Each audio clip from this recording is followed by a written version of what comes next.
지난 인터뷰에서 이제 편도결석이 잘못된 양치질 때문에 유발될 수 있다 이렇게 말씀해 주신 내용이 반응이 좀 있었는데 요 얘기 한번 다시 부탁드릴게요. 네, 편도결석은 편도선의 작은 구멍에 음식물 찌꺼기와 세균이 뭉쳐 생기는 덩어리입니다. 임상적으로는 심한 악취를 유발할 수 있는데요. 자가진단법으로는 목에 이물감이 있다든지 입에서 지속적인 악취나 기침할 때 자꾸 노란 알갱이를 배출한다든지 편도 부위에 간지럼증 등이 있을 수 있습니다. 육안으로 거울을 보면 편도에 노란색 또는 흰색 알갱이를 볼 수도 있습니다. 편도결석은 다양한 원인에 의해서 발생할 수 있지만 잘못된 양치질로 인해서 구강위생이 나쁠 경우 주로 발생을 하게 됩니다. 편도결석이 있으면 이제 입냄새가 심해진다고 알려졌는데 일반 입냄새와 이 편도결석이 있는 경우의 입냄새가 어떻게 다를까요? 네, 일반적인 입냄새의 경우는 치아와 관련된 부위에서 발생하는 경우가 많기 때문에 양치를 한다던가 가글을 한다던가 또 치실을 잘 사용하게 되면 이런 구취가 굉장히 줄어들게 됩니다. 그렇지만 편도결석의 경우에는 그 냄새의 원인이 되는 그 물질이 편도, 즉 입안의 가장 깊숙한 곳에 위치하고 있기 때문에 일반적인 가글이나 치실 사용으로는 그 입냄새가 없어지지 않을 수 있습니다. 그럼 편도결석을 제거하면 입냄새가 바로 사라지게 되나요? 네, 편도결석을 다 깨끗하게 제거를 하게 되면 그 즉시 입냄새가 상당히 개선되는 것을 확인할 수 있습니다. 편도결석으로 이제 내원하신 환자분 실제분들 중에서 다시 반복적으로 내원하는 경우도 있으실까요? 네, 사실 편도결석은 그 편도에 움푹 파인 곳에 있는 찌꺼기를 제거하는 것이기 때문에 그 움푹 파인 공간 자체는 그대로 남아있는 경우가 많습니다. 그 부위에 올바르게 양치를 하지 않고 구강 이상이 나빠져서 또 음식물 찌꺼기가 쌓인다면 그런 결석이 다시 생길 수도 있습니다.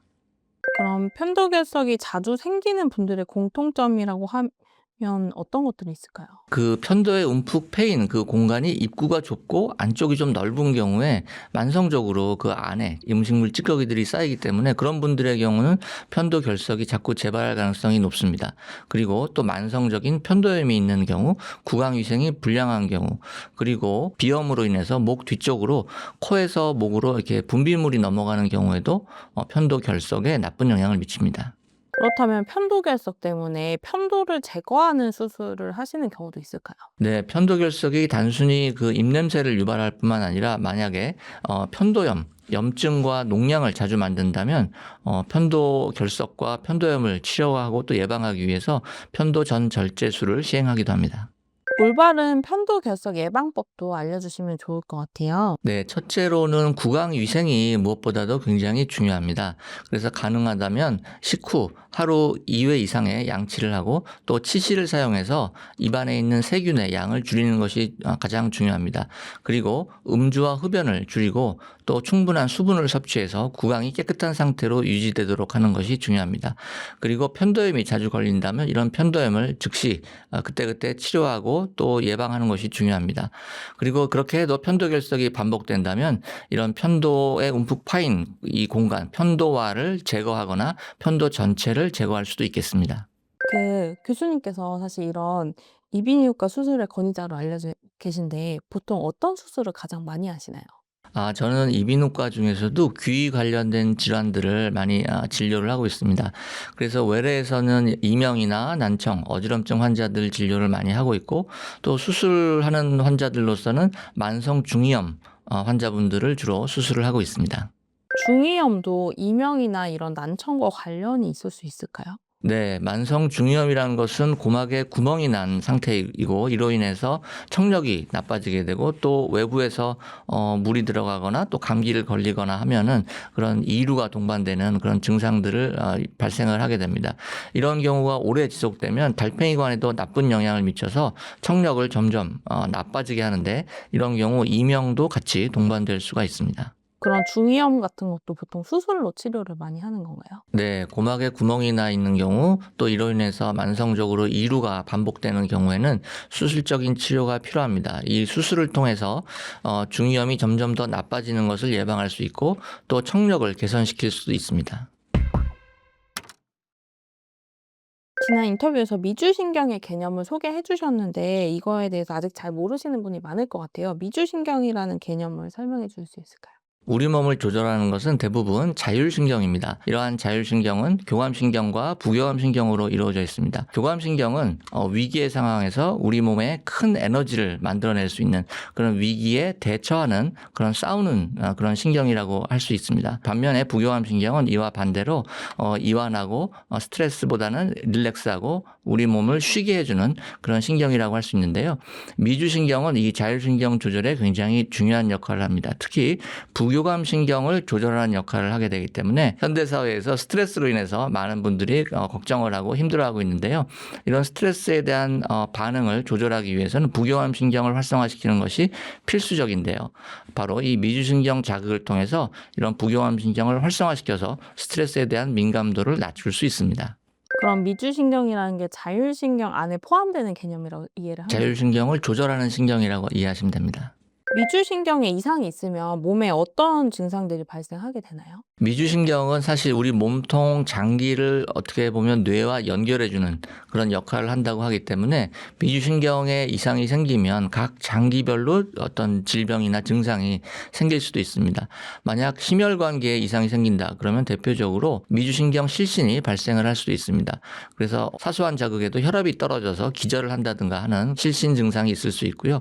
또 소화기계 같은 경우는 복부 팽만이나 변비, 설사나 위산 역류들이 발생할 수도 있습니다. 그리고 정신, 신경계 이상에도 중요한 역할을 하는데요. 불안이나 우울, 불면, 감정 조절뿐만 아니라 나아가서는 인지 기능에도 영향을 미치기 때문에 최근에는 치매의 발병과 진행에도 관여한다는 그런 보고들이 있습니다. 그리고 전신적인 면역 기능에도 중요한 역할을 합니다. 우리가 스트레스를 많이 받아 긴장한 상태에서는 우리 몸의 면역계가 억제된 그런 상태가 유지되게 됩니다. 이것을 회복하기 위해서는 미주신경 자극을 통해서 부교감신경을 활성화시켜 줘야 합니다. 그리고 만성 피로나 에너지 저하 이런 것들도 만성적으로 교감신경이 활성화된 것과 많은 연관이 있습니다. 그리고 스트레스에 대한 민감성이 증가한다든가 하는 것도 자율신경 이상에 해당이 됩니다.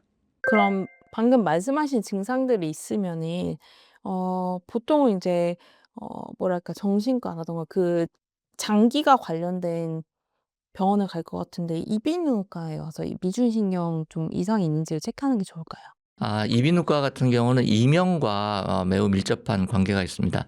이명이 귀에서 소리가 나는 증상이긴 하지만은 이것이 감정과 정서에 나쁜 영향을 미치고 또 이것이 만성화하는 데는 자율신경 그중에서도 부교감신경이 굉장히 중요한 역할을 합니다. 그렇기 때문에 미주신경 이상이 있는 경우에 이런 이명이 악화될 수도 있습니다.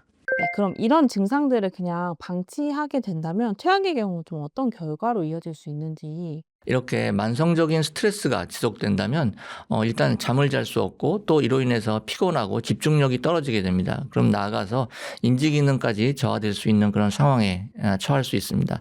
이렇게 된다면 일상적인 업무 또 일상생활에 지장이 있기 때문에 실제로 많은 분들이 병원을 찾아오고 계십니다. 이런 미주신경이나 뭐 자율신경 이런 게 다시 회복이 되는 건가요? 네, 미주신경 이상으로 인해서 교감신경이 흥분되고 부교감신경이 억제돼 있다 하더라도 우리가 관심을 갖고 꾸준히 노력을 하고 치료를 한다면 상당 부분 회복될 수가 있습니다. 우선적으로는 스트레스를 줄이는 것이 굉장히 중요합니다. 우리가 일상생활을 하면서 스트레스를 뭐 완벽하게 줄일 수는 없겠지만 이것들을 어느 정도 조절하고 내가 스스로 제어하기 위해서는 명상이라든가 이완요법, 심호흡과 같은 이런 것들을 지속적으로 꾸준히 시행을 하는 것이 중요합니다. 물론 두 번째로 약물 치료도 있습니다. 그렇지만 약물 치료의 경우 대개 신경 안정제 계통을 사용하는 경우가 많기 때문에 이런 경우는 여러 가지 부작용이라든가 의존성 때문에 장기적으로 사용하는 것보다는 아주 증상이 심할 때 단기적으로 짧은 기간 사용하는 것을 추천드립니다. 그리고 세 번째로는 최근 저희가 많이 연구하고 있는 비침습적인 미주신경 자극 기기도 활용할 수 있습니다. 과거에는 몸에 이식하는 형태의 아주 중증 환자분들에게만 사용하는 침습적인 미주신경 자극 기기가 임상에서 사용이 되었습니다만 최근에는 귀 부위에 이어버즈 같이 착용을 하면서 비침습적으로 미주신경을 자극해서 뇌 기능을 활성화시키고 부교감 신경을 활성화시킬 수 있는 그런 기기들이 많이 개발되고 있습니다. 그렇기 때문에 이런 스트레스를 줄이고 또 약물 치료와 병행해서 비침습적인 미주신경 자극기기를 활용한다면 이런 미주신경 장애로 인한 자율신경 부전증을 어느 정도 치료할 수 있습니다. 저희도 최근에 이러한 그 비침습적인 미주신경 기기에 관심을 갖고 개발도 하고 있고 임상시험도 진행을 하고 있습니다. 최근 그 불면증 환자를 대상으로 저희가 임상시험을 진행을 했습니다. 그래서 귀 부위에 착용하는 이런 장치를 의료기기를 집에서 매일 사용하도록 하게 했을 때 불면증 환자들에서 이런 그 수면의 질이 통계적으로 유의하게 향상되는 것을 확인을 하였습니다. 저희가 6주간 치료를 했을 때 거의 평균 1시간 이상, 하루 1시간 이상 수면이 증가하는 것을 확인하였고 많은 환자분들에서 삶의 질이 향상되는 것을 확인한 바가 있었습니다. 그리고 또한 저희가 이명 환자들에 대해서도 임상시험을 진행을 했었는데요. 이렇게 비침습적인 귀의 미주신경을 자극하면서 이명 치료에 효과가 있는 소리 치료를 병행해서 같이 했을 때 그렇지 않은 경우보다 이명 점수가 50% 이상 감소하는 것을 확인을 하였기 때문에 앞으로 이런 이명의 치료에도 많은 도움을 줄 수 있을 것으로 예상합니다. 그리고 생활 습관 개선도 굉장히 중요할 것 같은데 자율신경이나 이런 미주신경을 교란시키는 음식이나 피해야 할 어떤 행동들은 어떤 게 있을까요? 자율신경 이상은 우리가 먹는 어떤 음식과도 밀접한 연관이 있습니다. 가장 먼저 피해야 할 것은 정제당입니다. 우리가 정제 탄수화물을 과도하게 섭취하면 혈당 스파이크가 일어나고 이로 인해서 굉장히 피곤하고 졸린 그런 경험을 하게 되는데요. 이런 정제당은 고혈당을 유발하고 이런 고혈당은 교감신경의 과흥분을 유발할 수 있기 때문에 자율신경 교란을 유발할 수 있습니다. 그리고 두 번째로는 카페인입니다. 우리가 최근 많은 분들이 커피를 점점 더 많이 마시고 있는데요. 이런 커피에 들어있는 카페인은 교감신경을 직접적으로 흥분시키는 역할을 하기 때문에 과도한 섭취는 자율신경계에 이상을 유발할 수 있습니다. 그리고 세 번째는 알코올입니다. 이런 술에 포함되어 있는 알코올은 대표적으로 신경계를 억제하는 물질이지만 궁극적으로는 자율신경계의 자율적인 조절을 방해하는 그런 역할을 하기 때문에 자율신경 이상에 굉장히 좋지 않습니다. 그럼 반대로 신경 건강 관리에 좀 좋은 식습관이나 음식은 어떤 게 있을까요? 이 자율신경 이상을 치료하기 위해서는 부교감신경을 안정화시키고 활성화시키는 것이 중요한데 이 부교감신경의 신경 전달 물질은 주로 아세틸콜린입니다. 그렇기 때문에 이 아세틸콜린의 원료가 되는 콜린이 많이 들어있는 음식을 섭취하는 것이 좋습니다. 계란이나 소고기, 해바라기씨나 생선, 퀴노아 등이 좋은 것으로 알려져 있습니다. 그리고 전신적인 염증에 영향을 미치는 오메가3도 굉장히 좋은 것으로 알려져 있습니다. 신경 염증을 감소시킬 수 있기 때문에 부교감 신경을 활성화시키는 역할을 합니다. 대표적인 음식으로는 영어나 정어리, 고등어나 삼치와 같은 등푸른 생선들, 그리고 아마시나 호두와 같은 견과류가 대표적입니다. 그리고 요구르트와 같은 프로바이오틱스도 장내 유산균총의 변화를 통해서 건강한 미생물들이 자라게 함으로써 전신적인 염증을 감소시키고 장뇌축을 건강하게 유지시켜 줄 수 있습니다. 과거 이명과 같은 경우는 그 약물 치료만으로 그 한계가 있었기 때문에 많은 환자분들이 치료에 적극적으로 임하지 않는 그런 경우도 볼 수 있었습니다. 그렇지만 최근에는 디지털 치료기기나 또 비침습적인 미주신경 자극 전자약 등이 개발돼서 좋은 임상 결과를 보고하고 있습니다. 그렇기 때문에 난청과 이명 환자분들께서도 희망을 잃지 마시고 적극적으로 치료에 임하시면 좋겠습니다. 감사합니다.